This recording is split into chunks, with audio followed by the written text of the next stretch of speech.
All right, good afternoon, everyone. Here we have the Torah portion this week, Parshat Bahar. Parshat Bahar.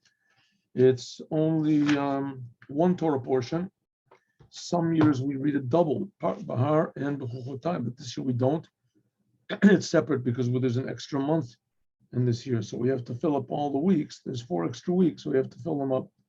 There's the portion. In this week's Torah portion, there are 24 commandments. 24 commandments. Is that right? Yes, 24 commandments. There are 24 commandments, and these commandments are dealing with the 7th year. On the 7th year, we're not supposed to work the land on the 7th year. We're not supposed to work on the trees on the 7th year, the fruit trees. You're not supposed to harvest on the 7th year in a normal way. You're not supposed to even gather up the fruits from the trees on the 7th year. And then there's what we call the Jubilee year, the Yovel. You count the 7th year 7 times, 7 times 7 years, and the 50th year is what's called the Yovel, the Jubilee year. That has all the same laws as the Shemitah year, but it has additional laws to it also. All the Jewish slaves go free. All the land goes back to its owners.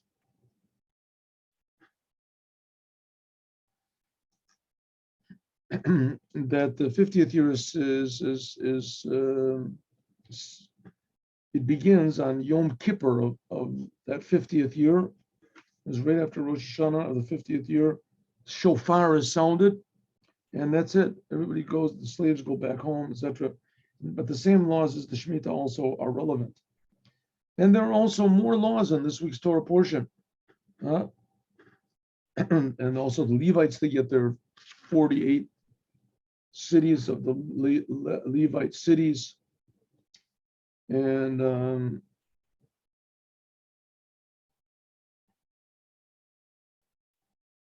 you're supposed to be be honest in business. We talked about that before, but this is an additional commandment. And we'll look at it later. Let's go. Vayedaber Hashem al Moshe, God spoke to Moses in Mount Sinai.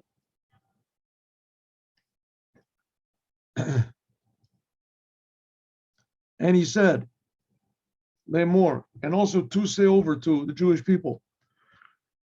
Excuse me. Abir ben Israel, we'll go back. Speak to the Jewish people and say like this: when you come to the land of Israel, the land that I gave them, notain means that I am giving them, that I give them. V'shav so'oretz, the land should rest. The land should rest. Shabbos l'Hashem, a resting day for God. What does it mean, rest?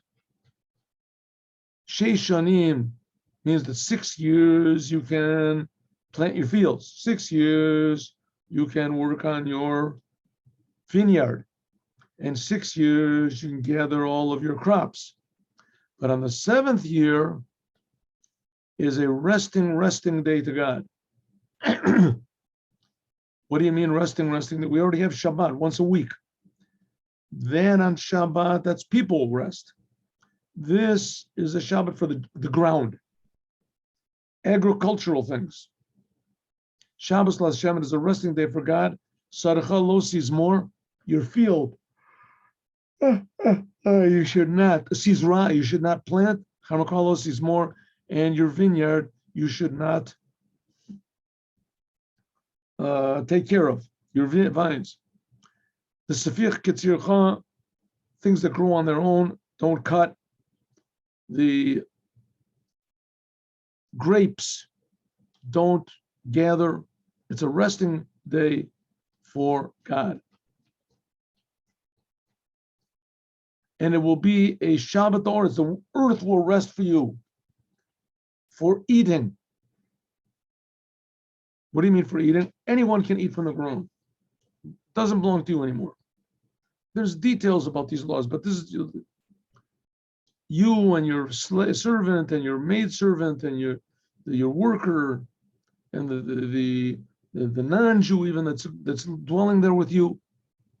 A non-Jew can live in Israel if he keeps the 7 commandments.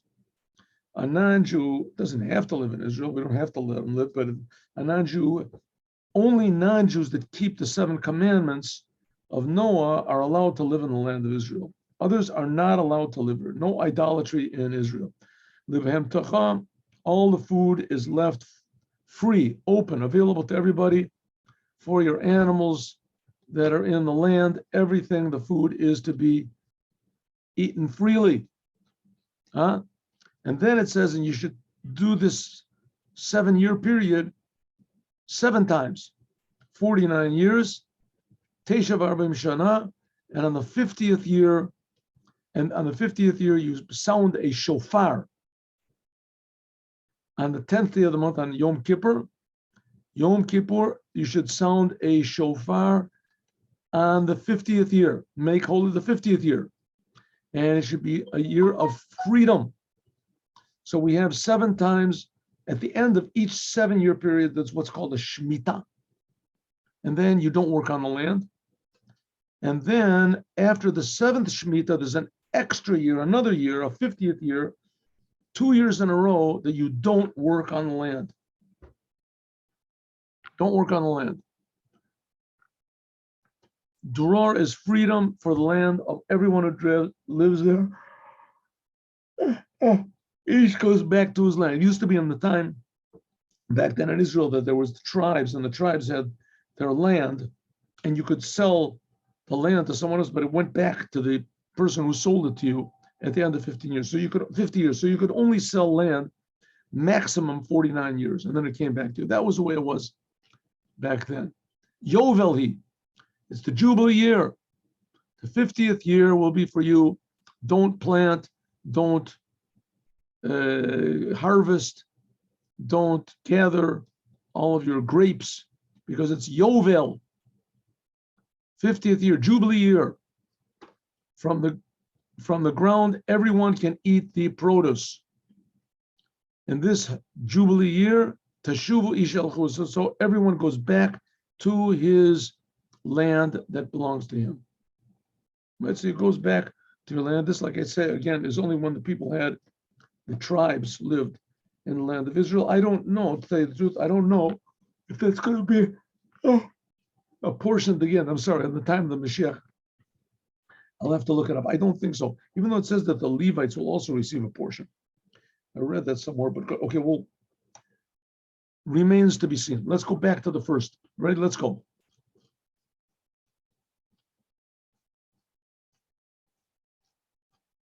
Yeah. Here we go. God spoke to Moses on Mount Sinai, and he says Rashi, what is he going to say? He's going to say the laws of Shemitah. Ask the Rashi the question, why does Shemitah by Mount Sinai? All the commandments were given on Sinai. I read an explanation here. There's a commentary called Shai Lamorim, and he brings down, according to Sefer Zichron Biurim. Anyway, he's referring to, sometimes he says Sinai, Rashi says on Mount Sinai, and sometimes he says Sinai. And he says what he's referring to is the desert Sinai, because we see that a lot of the commandments, especially we see that in the book of Leviticus, how does it start off? That God called to Moses from the Ohel Moed. What's the Ohel Moed? You remember what the Ohel Moed is? The tent of meeting. What is a tent of meeting? And when the Jewish people were in the desert, so they carried this sort of tent with them. And when they would camp, so they'd set up the tent, and the tent would be like divided into 2. You put like a curtain in the middle of it, and on the outer part was where the menorah was, where the candelabra were, and the face bread and the golden altar. And on the inside was where the ark was. So Moses would go into the Ohel Moed, and the voice would come out from between, from the where the Holy of Holies was. So God would speak to Moses in this whole Ohel Moed place. So there were a lot of commandments that were given there, a lot of explanations and commandments. So on Mount Sinai was given all the Torah and all the explanations, but there were a lot of explanations that were also given from in Mount Sinai when they were wandering around. A lot of commandments were given from this Ohel Moed, from this tent of meeting. So that explanation that I read said that's what it's talking about. There's Har Sinai, Mount Sinai, but then it was also Sinai, from Sinai.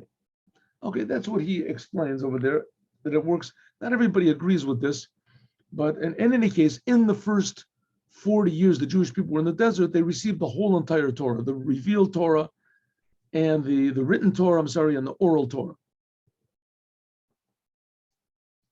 So it says, why is this commandment? It says, God spoke to Moses on Mount Sinai, and what did he say? 7th year. So that's all he said on Mount Sinai was 7th year. All the commandments were said on Mount Sinai. But he's coming to tell you, we did this before today, but earlier today, I'm sorry.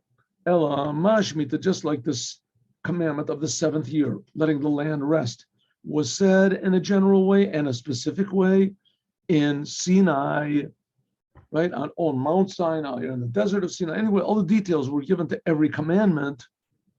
Av Kulan, also all the other, to this commandment, also all the other commandments were given from Sinai. That's why he says God spoke to Moses on Mount Sinai, and he said this law about the 7th year with all of its details to tell you that that's what everything was on Mount Sinai. God gave all the details. That's why Moses was on Mount Sinai for 40 days and 40 nights. God taught him the whole Torah. Maybe you can ask a question that 40 days and 40 nights is not enough time to learn the whole Torah. I mean, you can't learn the whole Torah in 40 days, no matter how big a genius you are. You can't learn the whole Torah in 40 days. Well, first of all, the answer to this is that's not so. I mean, God could teach a person the whole Torah in a moment. And in fact, it says that every Jew, before he is born, knows the whole Torah. And when he comes, just before the baby comes out, it's in the Gemara.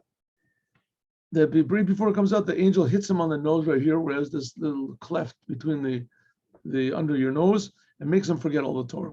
And it says there were people that they knew the whole Torah when they were just children. They knew no one saw them sitting and learning or whatever. They could learn tremendously quickly, and they knew the whole Torah from. That's number one. Number two, it says that Moses did things very quickly. That the last day of his life, as he wrote 13 Sefer Torahs. Now, to write a Sefer Torah usually takes, for one person to write it, takes a year, almost a year. So how we could write in one day a Sefer Torah, it's impossible. How we could write 13 Sefer Torahs in one day is super, super impossible, but he did it.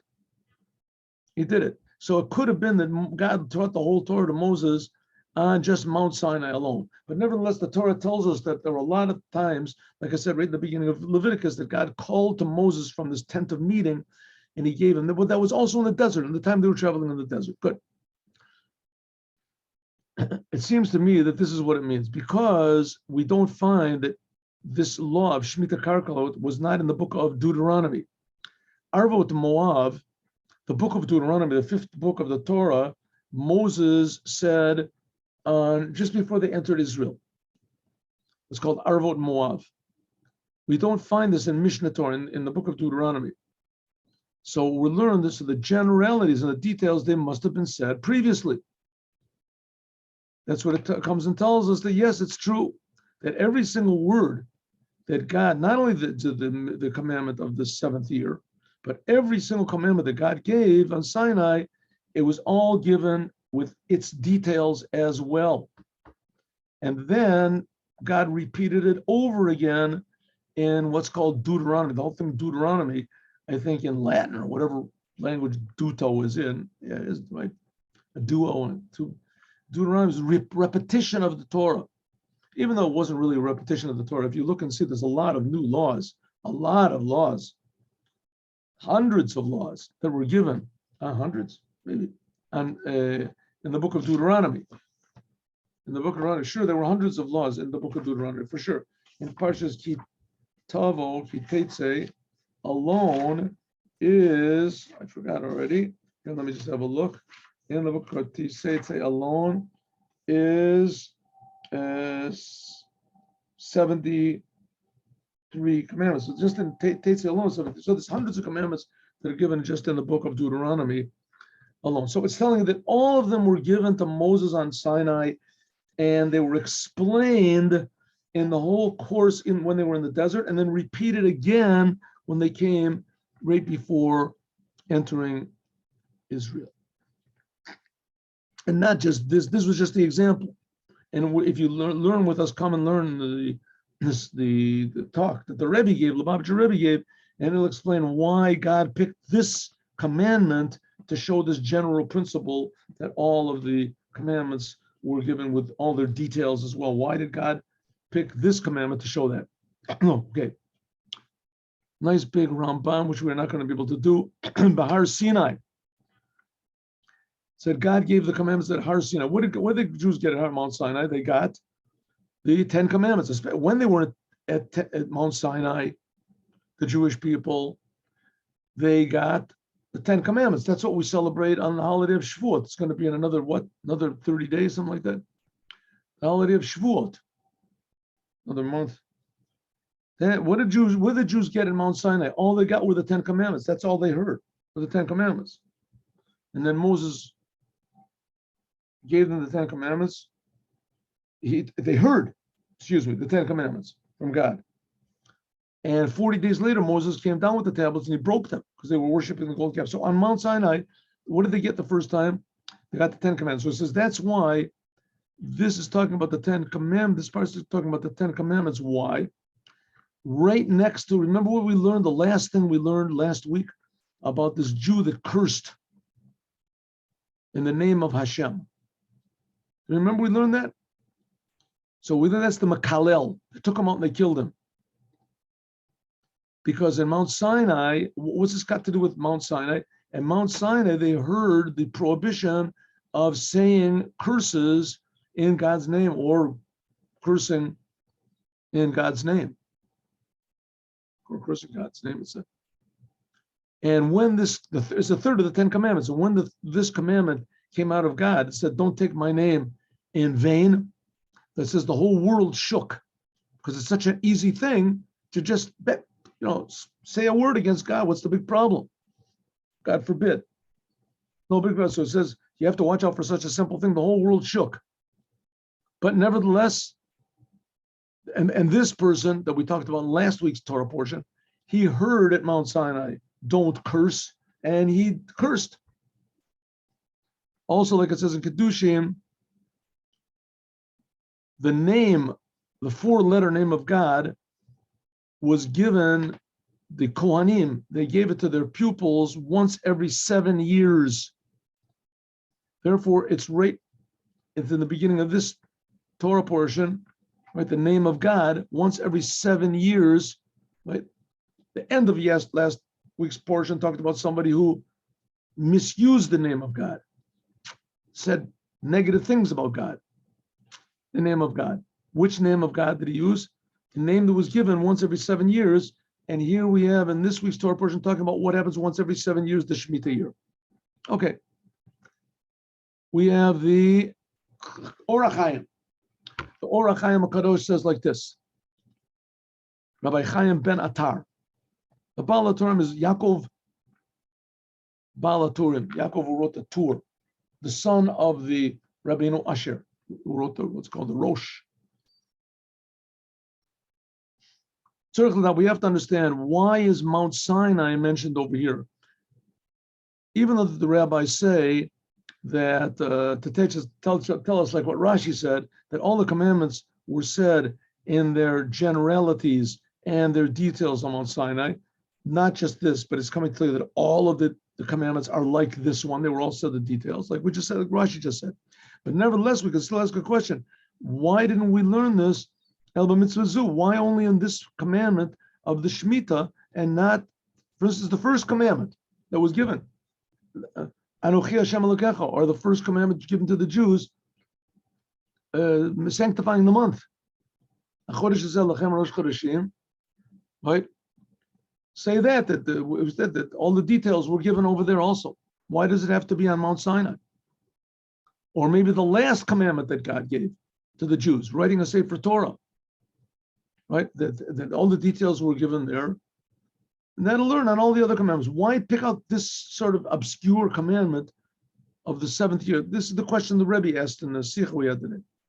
Maybe we can say like this, that God is giving the Jews the land of Israel. Like it says, Asher ani noten, right? What does it say? Speak to the Jewish people and say that when they come to the land that I gave them, that I give them actually, noten, I'm giving them. So it says that's the connection to Mount Sinai, that you have to know that because of Mount Sinai, namely that the Jews received the Torah at Mount Sinai, what they received, and that's God decided to finish the gift. He started giving the gift. That's when he took them out of Egypt, gave them the Torah. And the finishing of the gift is when giving the land of Israel, because of the Torah, God gave the Jews the land of Or. Also, what it says in the Gemara in Tractate Avodah Zorah, according to the Rambam, listen to this, according to Maimonides, it says it is forbidden to give a non-Jew a free gift. You're not allowed to give free gifts to a non-Jew. Right? Maybe if you're expecting something back from us, but you're not, but that's a law. Lo techanem. Therefore, the Jewish people, before they received the Torah, they had a law like non-Jews. After they received the Torah, they were Jews, and God could give them a free gift. So therefore, what free gift did he want to give them? Land of Israel. Therefore, it says at Mount Sinai, now God can say, I am going to give you a free gift now. Because you are now Jews, you received the Torah at Mount Sinai, now I'll give you a free gift, and that free gift is the land of Israel. So now we can also understand, why does it say that ani noten, I am giving to you now? The simple meaning is that I am giving to you, I am giving the land, ve'en achar lit'od bo, and no one else can make a mistake and think that it belongs to them. And that's why he's saying the reason I'm giving it to you is because a non-Jew cannot receive a free gift. And therefore, at Mount Sinai, I made you into Jews. It's permissible to give you a free gift. So the non-Jews can never think that the land belongs to them, because it's forbidden to give a non-Jew a free gift. I wouldn't give it to them for free. So it comes out that a Parshas Kedoshim, but a few parts ago, Kedoshim, it said, when you come to the land of Israel, and you plant over there, right? Below Hutzrich Lomar Bosimon. It doesn't have to say any sort of a sign when you go into the land of Israel, but the intention is what I wrote you.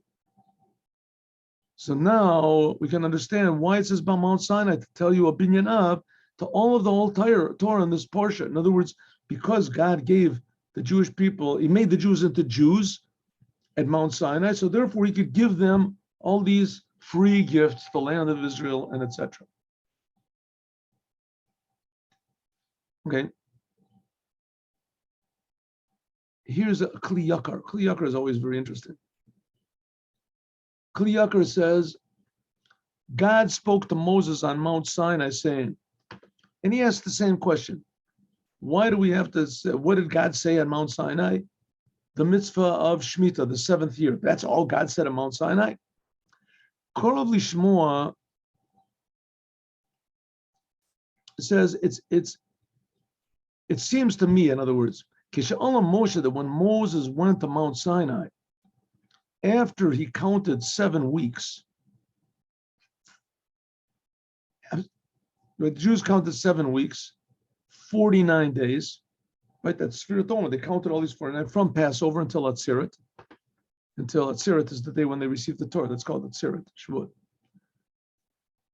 So the mountain became holy. The mountain became holy because it came like to 50. If 2 was only 50 days, but this was something like the 50 years. Remember we talked about before? It's forbidden to plant or to plow on the 50th day. That then there was when the Torah was given. And this is the time when the shofar was blown, Meshichat Ayovel. This was when the shofar was sounded to call freedom to all of the Jewish people. What type of freedom? They got the Torah, they become servants. What type of freedom? Like it says, Cherut ala luchot. The letters were carved out. Cherut means charut, means to be carved out, but it also means to be free. Fa'al yedei kol shofar shel matan Torah. When the Jewish people received the Torah, so they became truly free. Because a person, when he's in the world, he can never really be sure of what's right or what's wrong. He can never really be sure. And most of the time, let's even say all the time, when people are really sure that they're right, they're not right. And of course, we have the example, all the religions in the world. There's who knows how many religions there are. And all of them are founded by people who were certain they were right without any doubt whatsoever. And they preached and they had followers and they were willing to fight battles and self-sacrifice and maim themselves and sacrifice themselves, etc. And everything, and they were wrong. The fact of the matter is all those religions, all the religions in the world are not true.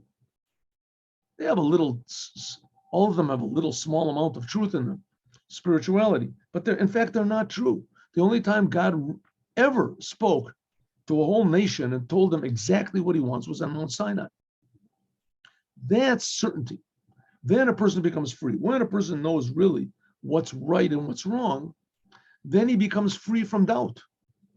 Then he becomes free from error, from mistakes. He becomes free from his own egotism. And not only that, he becomes free from loneliness. He knows that God really cares about him and that God is giving the commandments, him, her. So it says, therefore, on the 50th year, all the slaves go free. The 50th day, that's when the Jews received the Torah, and everyone also became free. And also, that's when the shofar was sounded, the sound of Mount Sinai. When God gave the Torah, he said there was a kol good, the kol shofar. There was a sound of a shofar. That's when God told Moses that there's also another number 50 that's precious. Number 50, and the number's 7 weeks, 7 times 7 weeks, and the 50th is the Jehovah. There's another 7, Shemitah, the 7th year, and the 50th year. To tell you that this number 7 and the number 49, I am giving a special holy to this land of the land of Israel as well. That they can compare, there's a comparison and a connection between that and Mount Sinai, because on both of them was it says that in Mount Sinai they all became wise, and Israel, it says the air of the atmosphere makes a person wise. And there's no Torah like the Torah that you learn in the land of Israel. So that's why it's called Vahar Sinai, and also the Torah, which is given on Mount Sinai also. So therefore, it's fitting that in this land there should be the holiness of Mount Sinai should be in the whole land of Israel. And when do we reveal that? After the number 49 years. In case of the Torah, it was 49 days. And the 50th was holy. Here we have, in Israel, we have 49 years. And also the number 7 is also holy. It's the number of the Shemitah, the sabbatical year. In order to make to remember what happened on Mount Sinai, that on Mount Sinai also we became free. And also on Mount Sinai, there was the sound of the shofar. This adds to all the other reasons they have for sounding the shofar. There was a famous Rabbi Asadia Gaon. He has like 10 reasons for 10 hints that are contained in the sounding of the shofar.